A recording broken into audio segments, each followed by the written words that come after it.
Hi, in this video, I'm going to show you how you can fully shut down your Nintendo Switch. Not just put it into sleep mode.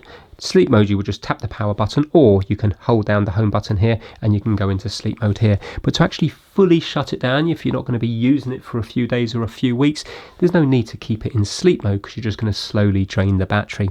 So to shut it down completely, we need to actually hold down the power button for quite a few seconds. So I'm just going to exit this game here.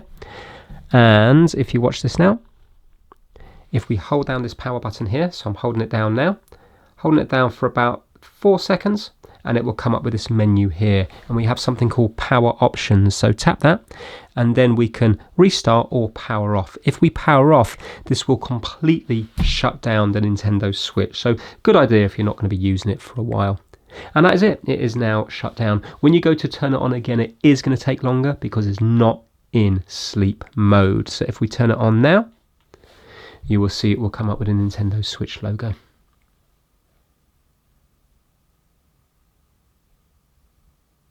There you go.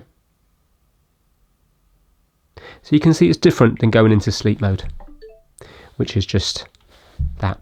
So out of sleep mode, it's much quicker to turn it back on. Thanks for watching.